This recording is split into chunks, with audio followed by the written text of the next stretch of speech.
오늘 말씀에 보면 많은 분들이 이 구절을 읽으면서 좀 혼란을 느끼는 구절이 있습니다. 그게 19절인데 그가 또한 영으로 가서 옥에 있는 영들에게 선포하시니라. 이 말씀을 우리가 이렇게 그냥 얼핏 읽으면 착각할 수가 있어요. 뭐냐? 이미 죽어 있는 사람들한테 가서 그 옛날 그 연옥의 복음을 전해서 연옥에 있는 사람이 천국으로 갈 수도 있고 지옥으로 갈 수도 있고 이렇게 되는 건가? 이런 착각을 할 수가 있습니다. 그러나 이 말씀은 그런 뜻이 아닙니다.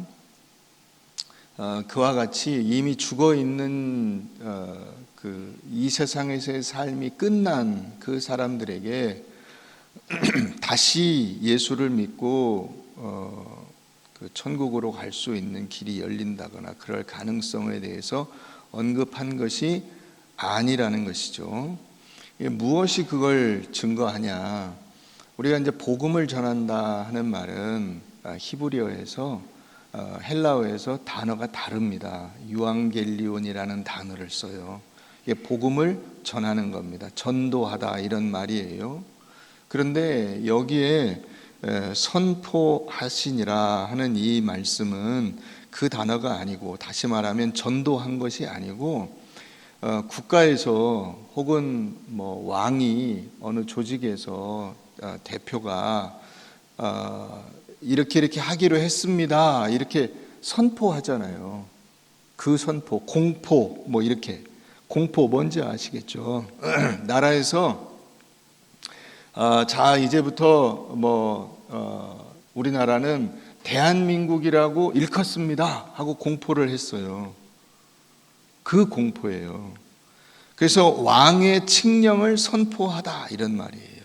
여기 쓰인 단어가 이게 에케룩센이라고 하는 단어인데, 그래서 예수님이 십자가에 달려 죽으시고 부활하셔서 모든 영혼들을 구원하신 그 구원 사역을 이 노아의 때부터 그 지금까지 예수를 믿지 않고 하나님의 그 은혜를 받아들이지 않고 그걸 거부해서 죽은 그 사람들, 옥에 있는 영들에게 예수 그리스도의 구원 사역이 이루어졌노라라고 선포하는 겁니다.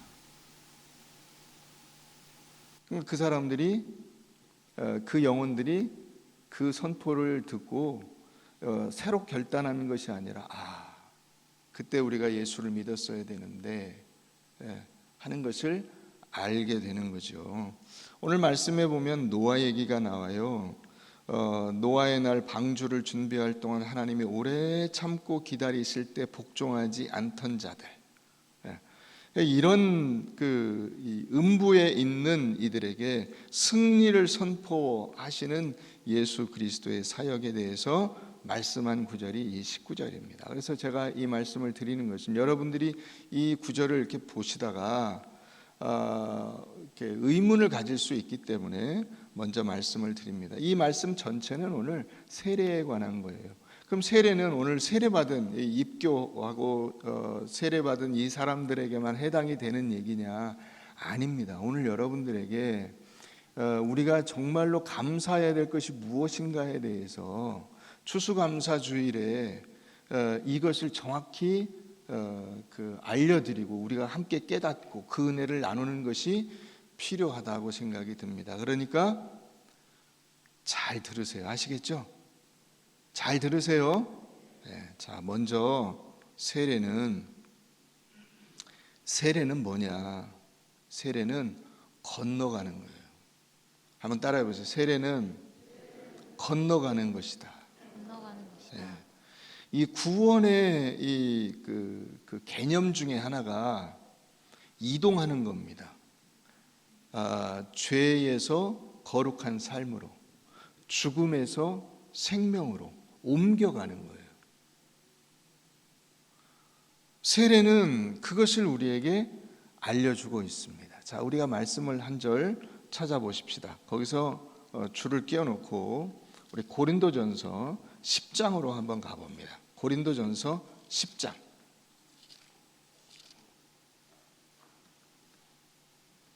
성경을 찾으세요. 고린도전서 10장 신약 274페이지.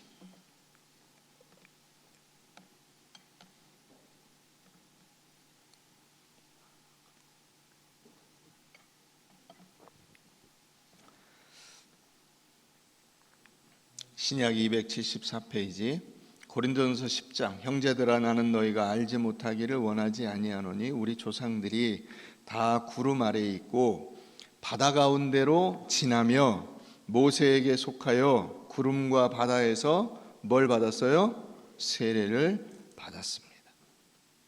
홍해를 건넜어요. 홍해를 건넌 것이 세례입니다. 물을 지나갔다 이 말이에요. 물을 지나가. 자, 물은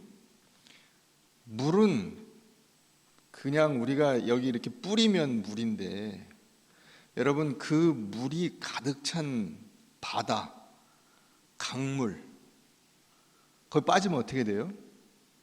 죽습니다. 거기 빠지면 죽어요. 거기 건너가야 돼.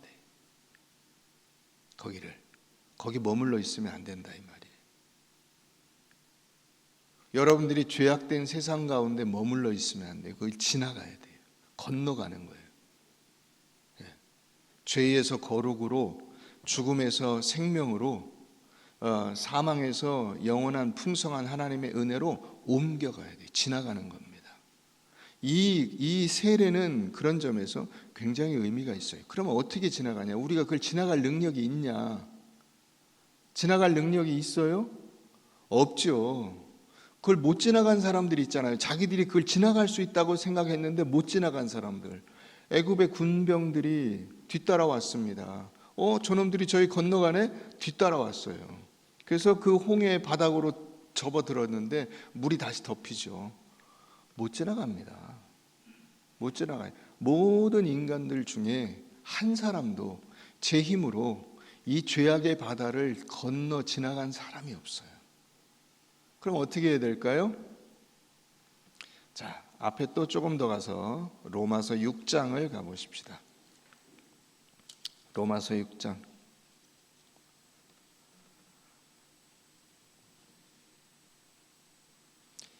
신약 246페이지. 246페이지. 로마서 6장 3절부터 봅니다. 무릇 그리스도 예수와 합하여, 누구와 합하여? 예수와 합하여. 예수와 합해야 그 물을 건너갈 수가 있어요. 예수와 합하여 세례를 받은 우리는 그의 죽으심과 합하여 세례를 받은 줄 알지 못하느냐. 그러므로 우리가 그의 죽으심과 합하여 세례를 받음으로 그와 함께 장사되었나니 이는 아버지의 영광으로 말미암아 그리스도를 죽은 자 가운데서 살리심과 같이 우리로 또한 새 생명 가운데서 행하게 하려 함이라. 만일 우리가 그의 죽으심과 같은 모양으로 연합한 자가 되었으면 또한 그의 부활과 같은 모양으로 연합한 자도 되리라.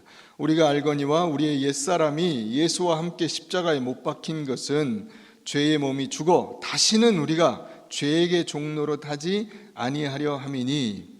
물속에 빠지면 죽어요. 거기서 나와야 돼. 그래서 예수님이 우리와 당신을 묶으시고 우리를 그 죄의 물 가운데서 건져내 주신 거예요. 연합한 자도 되리라. 우리가 알거니와 우리의 옛사람이 예수와 함께 십자가에 못 박힌 것은 죄의 몸이 죽어 다시는 우리가 죄에게 종노로 타지 아니하려 함이니 이는 죽은 자가 죄에서 벗어나 의롭다 하심을 얻었습니다. 만일 우리가 그리스도와 함께 죽었으면 또한 그와 함께 살 줄을 믿노니 이는 그리스도께서 죽은 자 가운데서 살아나셨음에 다시 죽지 아니하시고 사망이 다시 그를 주장하지 못할 줄을 알미로라. 그가 죽으심은 죄에 대하여 단번에 죽으심이요 그가 살아계심은 하나님께 대하여 살아계심이니 이와 같이 너희도 너희 자신을 죄에 대하여는 죽은 자요 그리스도 예수 안에서 하나님께 대하여는 살아있는 자로 여길지어다. 아멘. 예수님과 합하여 우리가 그 죽음의 바다, 죄의 바다, 고통의 바다를 지나갈 수 있게 해 주신 것이다. 아멘. 이것이 세례요. 그러므로 세례는 지금 세례받은 이 사람들만, 다시 말하면 세례식만 의미 있는 것이 아니라 세례를 받고 신앙생활을 하는 우리 모두에게 적용되는 것입니다. 왜냐하면 우리는 지금도 이 세례받은 자의 삶을 살아가고 있는 것이기 때문에 그렇습니다. 자, 그러면 두 번째 세례는, 첫 번째 세례가 뭐라 그랬어요? 건너가는 것. 두 번째 세례는 그럼 건넌 것으로 끝이냐 이거죠. 건너면 끝일까요? 아니죠. 목적지까지 계속 가야 되는 겁니다. 목적지에 도달을 해야 돼요. 홍해만 건넜다고 끝이 아니라 가나안에 가야 돼요. 가나안에 간다는 것은 장소적인 개념이 아니에요. 가나안이라고 하는 장소가 목적지가 아니고 가나안에서 살아야 되는 하나님의 자녀들의 삶이에요. 다시 말하면 이스라엘 백성들은 그걸 이해를 못한 거예요. 어떻게 생각을 했을까요? 가나안 땅에 들어가기만 하면 된다고 생각을 했어요. 나중에 들어간 사람들도. 자, 그런데 그 나중에 들어간 사람들조차도 이 가나안 땅에 들어간다는 것이 뭔지 정확히 이해를 못하고 그 땅에 도달하면 그것으로 끝이라고 생각을 한 거예요. 하나님이 거기서 원하신 것은 뭐죠? 하나님의 백성다운 삶을 사는 거예요. 다시 말하면 하나님의 자녀로서 거기 원래 살던 사람과 너희와 다른 점이 뭐냐? 그 사람들은 하나님을 모르고 헛된 우상을 섬기고 자기들의 욕심을 만족시키기 위해서 살아가는 인생을 살아가는데, 그러면 너희는 어떻게 사냐? 우리는 하나님만을 하나님으로 섬기고 하나님의 말씀을 따라 거룩하고 영광스러운 성도의 자리에서 하나님을 섬기며 세상을 유익하게 하는 삶을 삽니다. 이걸 보여줘야 되는 거예요. 이 목적지까지 가야 되는 거죠. 거기를 못 가면 소용이 없는 거예요. 그러니까 여러분, 우리가 세례를 받았다는 것은 단지 이 세례식을 했다는 것이고, 세례식을 한 다음에 내가 예수 믿은 지 몇 년 됐어요, 세례 받은 지 몇 년 됐어요, 이걸 얘기하는 게 아니라 세례 받은 자로서 삶이 완성되어지는 그것, 세례 받은 자로서 내가 세례 받은 사람답게, 세례교인답게 살아가는 그 삶에 도달했느냐, 이것이 관건이에요. 거기가 진정한 목적지예요. 애굽에서 꺼내진 사람들은 그 꺼내졌다는 것으로 완성된 것이 아닙니다. 그 사람들은 왜 애굽에서 꺼내어졌냐면 가나안에 들어가기 위해서 꺼내어진 것이고, 가나안에 왜 들어가야 되냐면 그 땅을 차지하기 위해서 가나안에 가는 게 아니라 가나안이라고 하는 그 공간에서 만들어내야 될 삶의 열매를 맺기 위해서 거기를 간 거예요. 거기를 가야 되는 거예요. 그러니까 이 홍해를 건넌 것은 그 출발점이에요. 세례는, 이 세례를 받은 것은 출발점이에요. 앞으로 거룩한 성도의 삶을 살아가는 그 마지막 종착지까지 가야 되는 것입니다. 이때 아멘이 나와야 된다니까요. 자, 그런데 세 번째, 그러면 그 완성을 위해서 가는 시점에, 그 과정에 무엇이 있냐 하는 것입니다. 뭐가 있을까요? 거기에 고난이 있습니다. 고난. 세례는 고난을 거쳐야 완성이 됩니다.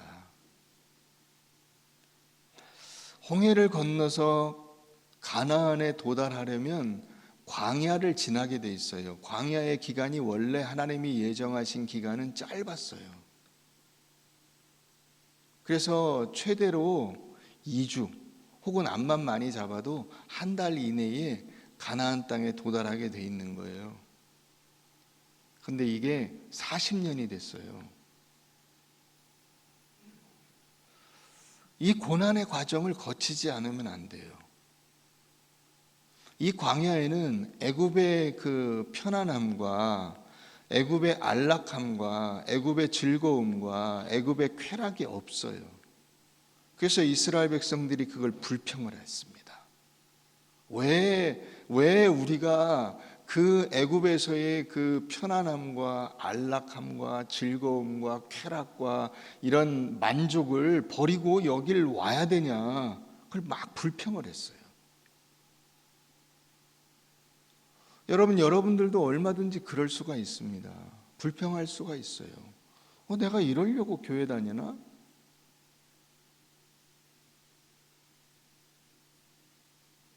여러분, 세상에 나가면 불편할 일이 별로 없잖아요.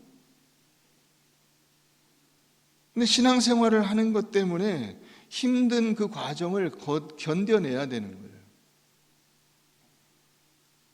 왜냐하면 지금 가나안에 도달한 것이 아니에요. 완성되지 못했어요. 그 가나안에 도달해서도 거기서 하나님의 백성답게 사는 그 삶을 만들어내기 위해서 그런 이 습관과 그런 가치관과 그런 삶의 열매들이 그 형성되기 위해서는 시간이 필요하고, 그 시간은 결국 고난의 과정이에요.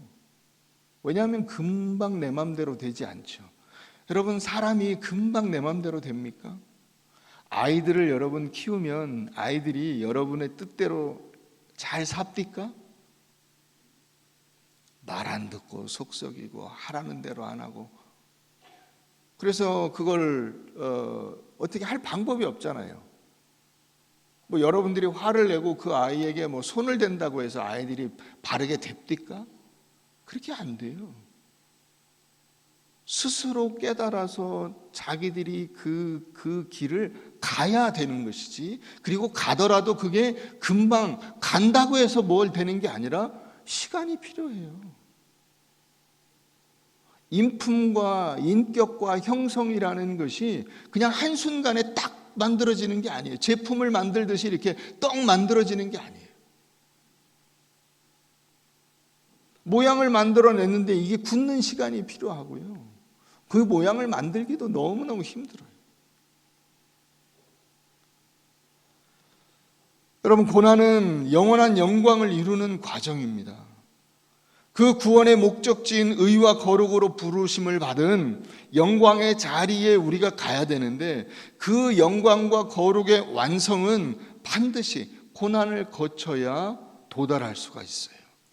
모든 영광이 모든 고난이 이 영광과 거룩을 보장하지 않아요. 그러나 하나님의 영광과 거룩은 반드시 고난을 거쳐야만 이루어질 수가 있습니다. 여기서 많은 사람들이 낙심하게 됩니다. 방황을 하게 돼요. 낙오합니다. 그래서 이런 부정적이고 소극적인 이런 낙심과 방황과 낙오에 대한 경고를 성경에서 계속 하고 있는 거예요. 자, 우리 히브리서 6장을 한번 가보겠습니다. 신약 히브리서 358페이지입니다.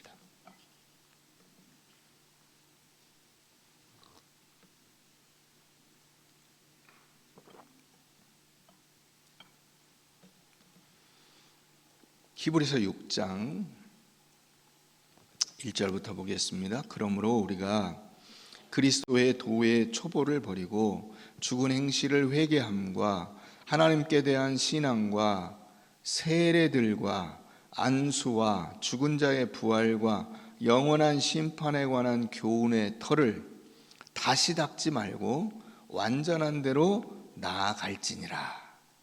여기 나아가다라고 하는 단어가요, 이게 단순히 그냥 간다라는 뜻이 아니고, 이게 어떤 뜻이냐면 견디다, 견디면서 앞으로 전진하다, 이런 뜻이에요.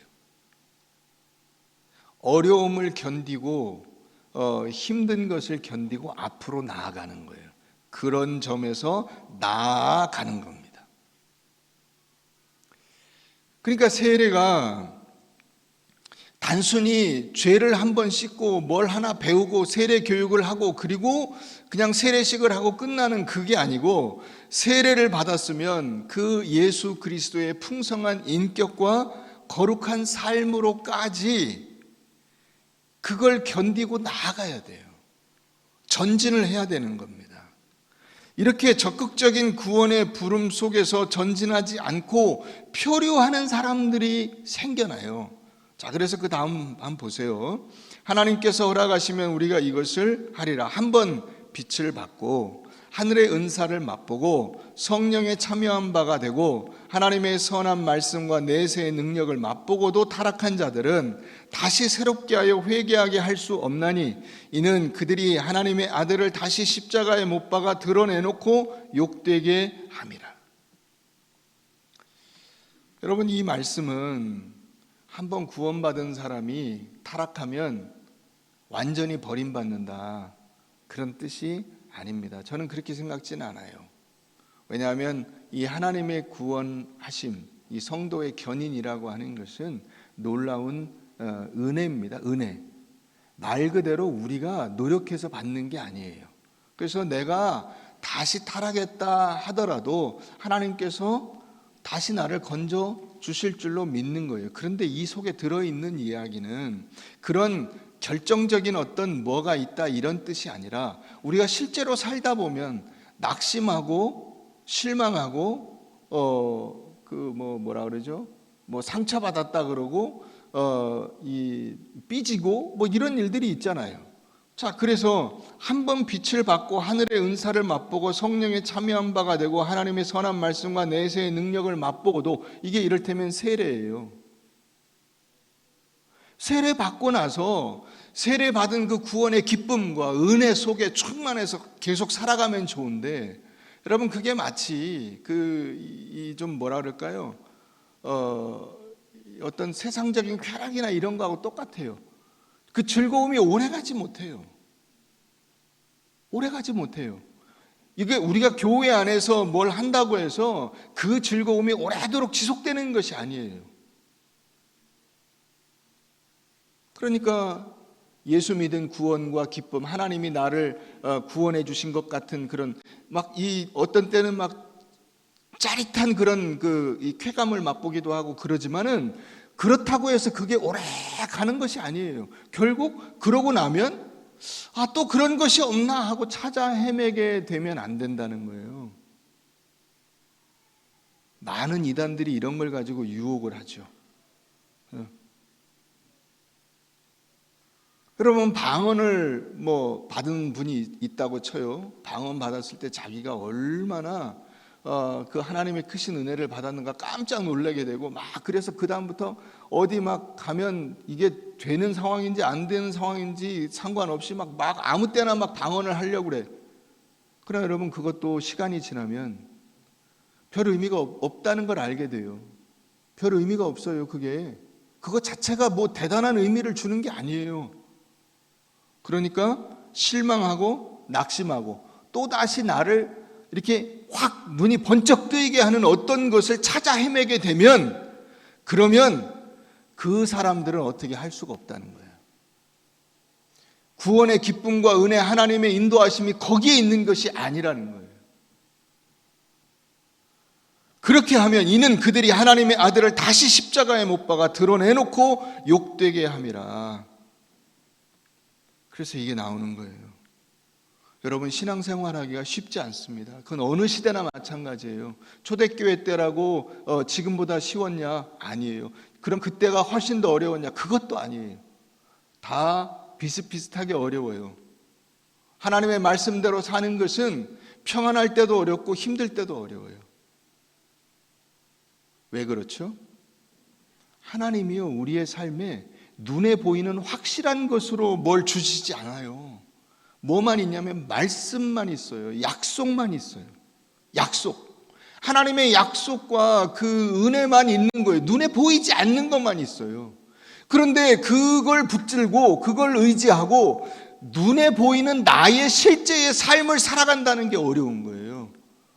그 약속의 말씀을 붙들고 보이지 않는데, 하나님이 보이지 않는데, 어디로 갈지도 모르는데 너는 약속의 땅으로 가서 내가 내게 줄 그 약속의 자손을 기다려라, 이 말씀을 붙들고 실제로 가는 게 어렵다 이 말이에요. 그래서 우리가 아브라함을 굉장히 높이 보는 거예요. 하나님이 보실 때는 아무것도 아니시지만은 같은 인간으로 볼 때 아브라함 대단해, 이렇게 되는 거예요. 왜요? 아무것도 눈에 안 보이는데, 아무것도 눈에 확실한 게 없는데 말씀을 따라갔잖아요. 이게 신앙생활의 가장 큰 어려움이죠. 그건 오늘날 우리들의 삶 속에서도 똑같아요. 하나님의 신실하심과 은혜에 이 우리의 구원이 바탕하고 있는 거예요. 그걸 우리가 굳게 붙들고 그거에 의지하는 이 마음을 놓치게 되고 자꾸 눈에 보이는 것으로 채우려고 하면 세상에 나를 만족시킬 것은 아무것도 없어요. 그러니까 예수를 다시 십자가에 못 박는 일조차도 아무렇지도 않게 하는 거예요. 내 만족을 위해서. 신앙의 원리가 거기 있지 않다는 것입니다. 자, 그러면 지금 우리에게 필요한 것은 무엇일까요? 많은 분들이 올해 코로나로 인해서 영적으로도 어려움을 많이 겪었습니다. 자, 그러면 이럴 때 우리가 어디에 집착할 수 있냐면, 다시 말씀으로 돌아가 보십시다. 베드로전서 3장을 가보시면 21절 한번 가봅니다. 베드로전서 3장, 오늘 본문 말씀 3장 21절 우리 같이 한번 읽어보겠습니다. 시작. 물은 예수 그리스도께서 부활하심으로 말미암아 이제 너희를 구원하는 표니 곧 세례라. 이는 육체의 더러운 것을 제하여 버림이 아니요 하나님을 향한 선한 양심의 강권이라. 자, 세례가 육체의 더러운 것을 제하여 버리는 것 정도가 아니라는 거예요. 근데 많은 분들이 여기에 매일 수가 있어요. 정결해야 된다. 성도는 깨끗해야 된다. 깨끗하지 말라는 말이 아니에요. 그런데 이 깨끗한 것은 한계가 있어요. 내가 내 자신을 깨끗하게 하는 것은 한계가 있어요. 하나님 앞에 깨끗한 인간이 어디 있어요? 하나님 앞에 의인은 없나니 하나도 없잖아요. 그런데 자꾸 우리가 이 육체의 더러움을 제하여 버리는 여기에 집착하면 안 돼요. 그거보다 더 중요한 게 있다고 본문은 말하고 있죠. 그게 뭐예요? 하나님을 향한 선한 양심의 간구. 이게 더 훨씬 더 중요한 것이다. 이렇게 말씀하고 있어요. 이게 뭐냐? 예수 안에서 허락된 구원과 약속들을 하나님의 약속과 은혜로 붙잡고 내 믿음을 지켜내려고 하는 거룩한 열심과 노력이에요. 하나님의 말씀을 붙들고 이 하나님의 약속과 은혜 속에서 내 믿음을 지켜야 되겠다라고 하는 이 발버둥, 이것이 선한 양심의 간구예요. 이게 기도라는 말이 아닙니다. 겉으로 여러분들이 무슨 나와서 기도 인도하고 막 무슨 철야기도 하고 이 기도가 아니고 선한 양심의 간구라고 하는 여러분들의 외적인 몸부림, 하나님 앞에서 여러분들이 하나님 앞에 그 간절함으로 나아가는 그 삶, 그것을 말하는 거예요. 한 연약한 인간이 인생에서 안간힘을 쓰는 것, 여러분 그게 귀한 겁니다. 안간힘을 쓰는 것. 여러분 세례가 제가 이렇게 물을 이렇게 얹고 혹은 뭐 그 침례를 할지라도 마찬가지예요. 그래서 이게 한번 그 세례식을 하는 그것으로 완성되는 것이 아닙니다. 세례받은 다음부터 그가 부딪히는 그 삶이 어려운 거예요. 내가 세례받은 사람답게 산다는 것이 어려운 거예요. 내가 입교한 사람답게 사는 것이 어려운 거예요.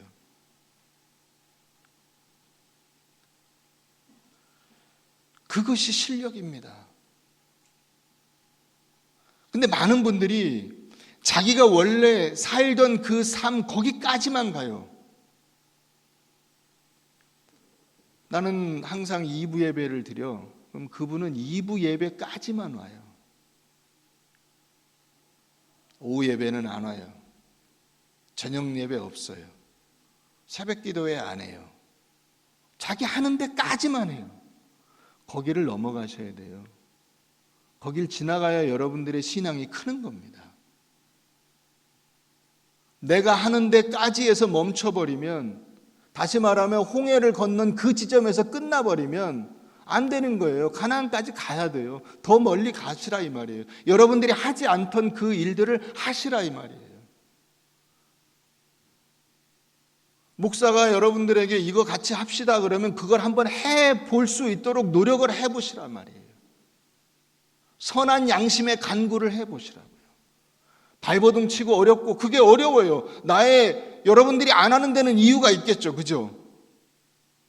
이유가 있을 거 아니에요. 낮 예배만 오고 오후 예배 안 오고, 낮 예배만 오고 저녁 예배 안 오는 데는 이유가 있겠죠. 그 이유를 내가 뛰어넘기 위해서 발버둥 치고 노력하고 애쓰고 힘써 보시라 이 말이에요. 그게 단지 종교적인 삶에서 끝나는 게 아니라 그건 이웃과의 관계에서도, 교우와의 관계에서도 마찬가지예요. 내가 늘 가던 자리 거기까지만 가지 말고 한 걸음 더 가보시라 이 말이에요. 한마디 더 해보시고, 안 가본 데를 가려니까 고민하게 되고 조마조마하게 되고 간당간당하게 돼요. 그런데 그것을 우리가 무시하고 얕보면 안 되는 것입니다. 거기서부터가 실력이에요. 자기 실력이에요. 늘 하던 데까지가 자기 실력이 아닙니다. 하나님의 잠재력은 바로 거기서부터 나오는 거예요. 아브라함이 만약에 늘 살던 데 거기에서 그냥 머물러 있었으면 그걸로 끝난 거예요. 그런데 그 노아도 마찬가지예요. 노아가 당대 의인이라 원래부터 의롭게 살았는데 나 이 정도면 됐어. 근데 하나님이 뭐라고 하시죠? 방주를 지어라. 안 하던 일을 하는 거예요. 많은 분들이 그걸 안 해요. 거기까지 가기를 싫어해요. 나는 원래 여기까지야. 이렇게 스스로 선언을 해버려요. 왜 거기까지예요? 하나님이 그렇게 하라고 하나님께서 명령하셨어요? 창조하셨어요? 아니잖아요. 하나님께서는 그리스도의 장성한 분량에 충만한 데까지 완전히 꽉 채워서 하늘나라에 이르기까지 여러분들의 그 성장의 잠재력이 무한하다 이 말이에요. 그런데 그 무한한 잠재력을 가지고 어디까지 가냐면 자기가 설정한 데까지만 해서 딱 멈춰버려요. 그게 신앙의 한계가 되어버리는 것입니다. 세례는 그게 아니라는 거예요. 구원받은 성도의 삶은 그게 아니라는 거예요. 고민하고 밤샘하고 치열한 자기와의 싸움 끝에 이겨내는 것이 인생입니다. 인생은 과정이에요. 어린 데서 어른스러운 데로 건너가는 것이고, 쉬운 문제에서 더 어려운 문제로 건너가는 것이고, 유치한 삶에서 성숙한 삶으로 옮겨가는 것이고, 그런 과정들을 성도들이 같이 모여서 서로 증거하고 격려하고 기뻐하고 그것을 나누는 것, 그것이 교회이고 그것을 신앙생활이라고 하는 거예요.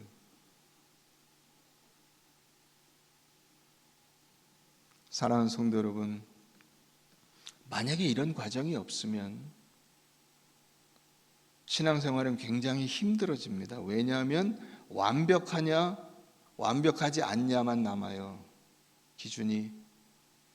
이 노력하는, 하나님 앞에서 이 고민하고 노력하고 이 광야를 견뎌내는 이 고난의 과정이에요. 그걸 무시해버리면 너는 완벽하냐? 그래서 바리새인들이 그 함정에 빠진 거예요. 자기들은 완벽하다고 가장을 하느라고 겉에는 획치를 했어요. 근데 속에는 무덤이에요.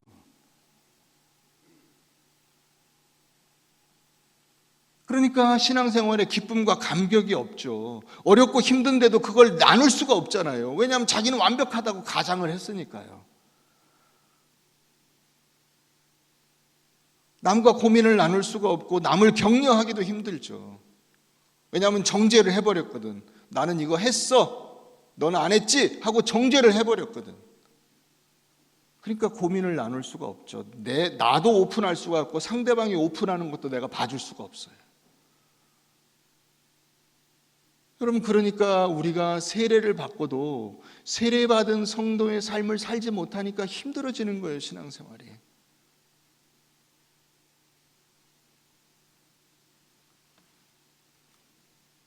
하나님의 약속과 은혜를 기쁨으로 받으시기를 바랍니다. 그래서 세례를 받은 거잖아요. 세례를. 그게 하나님의 은혜와 약속을 받은 거예요. 너는 내가 끝까지 책임져 줄 테니까 다른 거 걱정하지 말고 내 자녀답게 신실하게 살아라. 이 약속을 하나님이 우리에게 해주시고 그런 요청을 하신 거예요. 그 은혜 아래 있으면 여러분, 우리가 감사와 넉넉함을 누릴 수 있는 거예요. 추수감사절에 여러분, 우리가 감사해야 될 것은 하나님, 올해 제가 돈을 얼마나 벌었습니다, 뭐가 힘들었습니다, 이런 걸 따지는 게 아니고, 그럼에도 불구하고 모든 상황이 좋건 나쁘건 상관없이, 그럼에도 불구하고 하나님이 나를 얼마나 사랑하시고 끝까지 책임져 주시는가를 깨닫고 그 은혜 앞으로 가서 서는 겁니다.